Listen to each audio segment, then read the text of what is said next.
Hello everyone, and welcome to my Soap Twist 24 channel. I hope everyone is having a wonderful day. Before we begin, please hit the subscribe button and give this video a thumbs up. Thomas Forrester had always assumed that relocating to Paris would provide him with a fresh start. After the frenzy of his on-again, off-again obsession with Hope Logan, the rejection that hurt more than he confessed, and the continual family drama swirling about Forrester creations, Europe appeared to be the ideal vacation. He took Douglas with him, proposed to Paris Buckingham in a moment of what he thought was genuine love, and anticipated starting a new life away from the craziness of Los Angeles. Paris, with her bright smile, compassion from years as a social worker, and uncomplicated view of the world, seemed like the perfect antidote to his stormy past. She immediately accepted his ring, delighted about the voyage, about being Douglas' stepmother, and about leaving behind the shadows of her own family's scandals, her father Reese's misdeeds, and her mother Grace's interfering ways. It started out idyllic.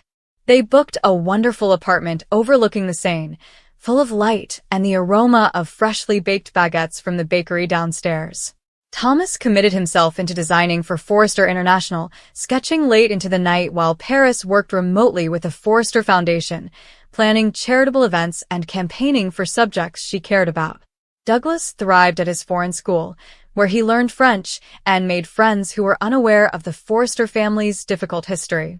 Weekends were spent strolling through Montmartre, picnicking in the Luxembourg Gardens, or visiting museums, where Thomas would point out the fashion influences in ancient dresses while Paris laughed at his passion, her hand snuggled into his.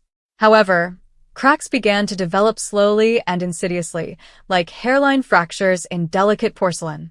Thomas missed the intensity of Los Angeles, the fierce rivalry at Forrester Creations, the family reunions at the estate, and even the dramatic confrontations that had defined so much of his life. He obsessively followed the news from home, including Steffi's challenges, Ridge's decisions, and Hope's most recent victories and heartbreaks. Paris saw his distraction. His eyes glazed over throughout dinners as he read through emails from his sister or father. She tried to entice him back by planning romantic holidays to the countryside and suggesting they start trying for a baby to strengthen their family. But Thomas hesitated, citing reasons about job, schedule, and his desire not to rush things. The conflicts began tiny. Paris would discover him poring at old images of Hope on his phone, or overhearing him on calls defending his lingering sentiments to Steffi, who urged him to let go fully. "You're here with me now, Thomas," Paris would say, her voice quiet but full of sadness. "Why does it feel like a part of you is still there?" He would apologize profusely, lavish her with gifts, designer outfits from his own line, jewels that gleamed like her name, and swear to do better. For a while it worked. They reaffirmed their vows in a small ceremony at a chapel in Provence, just the three of them, with Douglas serving as their witness. Paris wore a simple white dress that Thomas had created specifically for her, and in that moment, under the Provençal sun, he believed he could let go of the past. However, the past has a way of sticking, especially for someone like Thomas, whose life was littered with obsessions and terrible impulses. They learned of Grace Buckingham's scheme in Los Angeles, which involved faking a terminal illness for Liam Spencer in order to extract money from Bill. It was not Paris' fault, but the association soiled everything. Thomas, already agitated, saw it as justification for his rising animosity. "Your family always brings drama," he complained one night after consuming too much alcohol. "First your father with the baby switch, and now your mother scamming the Spencers. How am I supposed to build a life with that hanging over us?" Paris defended her mother vehemently, tears streaming down her cheeks, reminding him that she had nothing to do with it, that she had chosen him despite his own checkered past. The manipulations, the lies about baby Beth, the accidental deaths linked to his pursuits. The fight became increasingly heated, with words flying like shards of glass. Paris accused him of never actually loving her, of using her as a stopgap till Hope regained her senses. Thomas, in a fit of rage that echoed his old instabilities, said that perhaps she was correct, that he had hurried into the engagement to prove something to himself, to everyone back home. Paris rushed out, spending the night at a hotel, leaving Douglas bewildered and upset in Thomas's care. The next morning, she reappeared, sorry, and offered counseling and more time to work through it. Outwardly, Thomas agreed, but within, he was filled with doubt. He began confiding in old contacts, even gently reaching out to Hope via texts that he deleted quickly after writing. Months passed in this tense ceasefire. Paris immersed herself into her work, traveling for foundation events, whilst Thomas designed prolifically but mechanically, his enthusiasm waning. Douglas noticed the tension and withdrew into his books and sketches. Then came the night that would change everything. It was a rainy evening in late October, with the streets of Paris glistening under streetlights and the air carrying a chill that sank into bones. They'd argued again, this time about returning to Los Angeles for the holidays. Thomas wished to travel alone with Douglas to reconnect with his family without the hassles that Paris presented. She insisted on coming, reminding him that they were engaged as a unit. The words became caustic. Paris accused him of emotional infidelity, saying he never truly committed. Thomas, pushed to the edge, stated that he had communicated with Hope and that she had expressed regret for their prior relationship. In a fit of rage, Paris slapped him. It wasn't difficult, more shock than agony, but it triggered something primitive in Thomas, a flashback to his darker days, his mannequin obsessions, and ambitions that ended fatally. He grabbed her arms to keep her from going, shaking her and screamed that she didn't comprehend his anguish. Paris resisted, panic flashing across her eyes for the first time. During the altercation, she tripped on a loose rug in their apartment, plunging backward down the tiny stairs to the lower floor.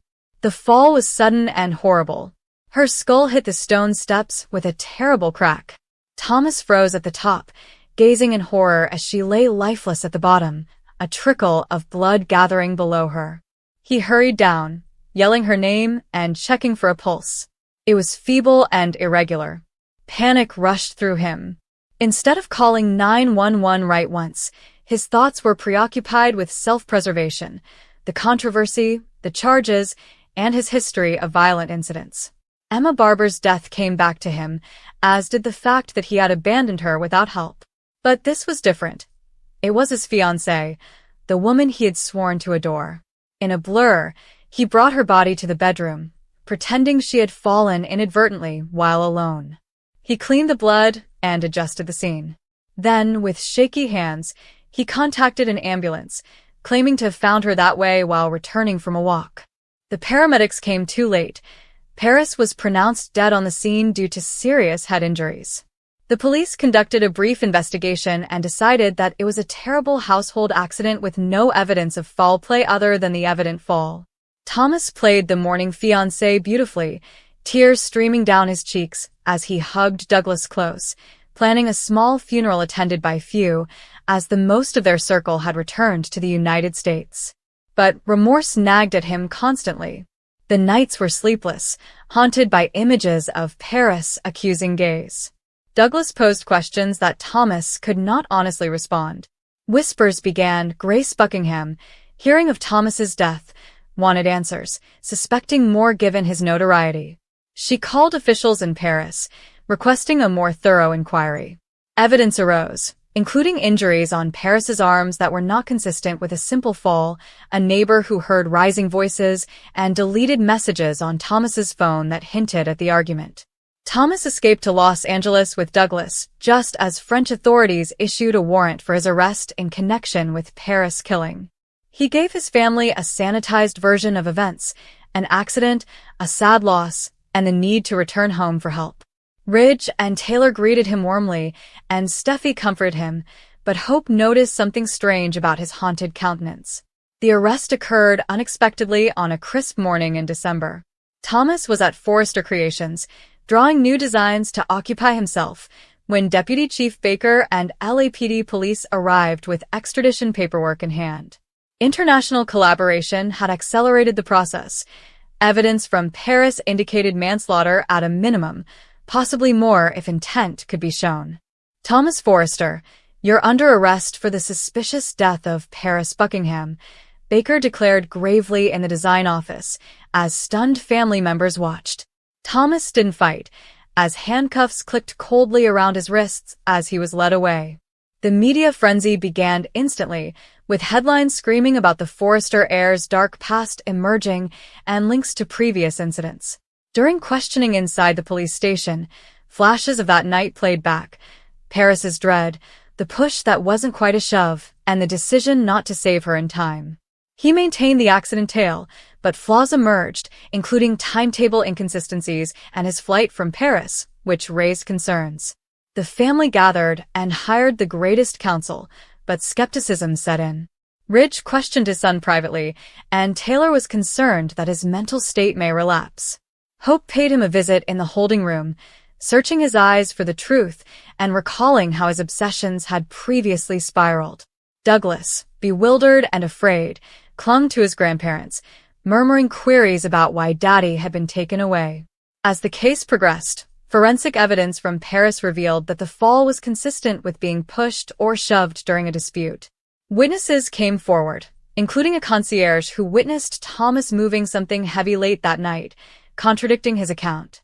Grace Buckingham came in Los Angeles, enraged, seeking justice for her daughter and testifying to the abusive undertones she had warned Paris of. Thomas sat in his cell, staring at the walls, the consequences of his deeds crushing him. He had come to Paris looking for atonement, but instead ended up repeating the destructive patterns that defined his worst chapters. The trial loomed, revealing the Forrester family's fractures once more. In quiet moments, he apologized to the spirit of Paris, knowing that some mistakes were irreversible. Over the course of several weeks, the probe grew deeper. Detectives examined old associates, revealing Thomas's history of manipulation. Xander Avant, who had been missing for a long time, reappeared with statements concerning previous threats. Even Vinny's suicide, which was vaguely linked to Thomas's secrets, was re-examined. The prosecution created a portrait of a man who resorted to violence when rejected, citing the debate over hope as motivation, Paris as an impediment to his fading ambitions. The defense claimed an accident, emotion of the moment, and no premeditation. But the bruising, staging, and flight were all incriminating. Family evidence was mixed. Steffi defended strongly, while Hope faltered, recalling warnings she had disregarded. Douglas' harmless paintings, which depicted a stick figure sliding downstairs, aroused eyebrows. Finally, the jury deliberated shortly. Guilty of involuntary manslaughter with aggravating circumstances. Years in prison and a fall from grace for the once proud Forrester son. As he was brought away in chains, Thomas looked back at his family with sadness and resignation in his eyes. Paris's unexpected and sad death had thrown everything into disarray, illustrating that certain shadows never truly lift. Life in Los Angeles went on uneasy. Forrester Creations thrived with new designs, yet murmurs persisted. Grace mourned, but found peace in advocacy. Hope reflected on close misses. And Thomas, behind bars, confronted the man he had become, the love he had shattered in a fit of uncontrollable wrath. The City of Light had become his worst memory, and the surprise arrest was a long overdue reckoning. Thomas had always believed that life's turning points were preceded by some sort of warning, a phone call that seemed heavier than normal, a conversation that lingered uncomfortably in the air, or a dream that refused to vanish upon waking. He had not anticipated that the most terrible moment of his life would come in the shape of a harsh and urgent knock on the door at 6 a.m., while the city outside was still hesitant about waking up. He was standing in the kitchen, half-dressed and with coffee brewing, when the door sounded again. For a little, crazy moment, he wondered whether Paris had lost her keys and chose to be dramatic about it. The concept had scarcely settled before collapsing under the weight of reality. Paris had died 3 days earlier. When he opened the door, 2 uniformed officers waited in the corridor, their expressions set in professional neutrality. A third figure, dressed in normal clothes, stood a step behind them, his eyes examining the flat as if it were an extension of Thomas himself. "Thomas Hale?" one of the cops inquired. "Yes," Thomas responded, his voice sounding strange to his ears. "You're under arrest in connection with Paris Buckingham's death." The words were delivered smoothly and without inflection, as if they were reading the weather forecast. Thomas didn't understand them at first. He understood the individual meanings of the phrases, but together they made no sense. Arrest. Connection. Death. Paris. The universe shifted slightly, as if the floor had lost confidence in its own stability. "I think there's a mistake," Thomas stated. It was the only sentence he could think of, a word he'd heard numerous times in movies and TV shows but never expected to use. The plainclothes officer stepped forwards.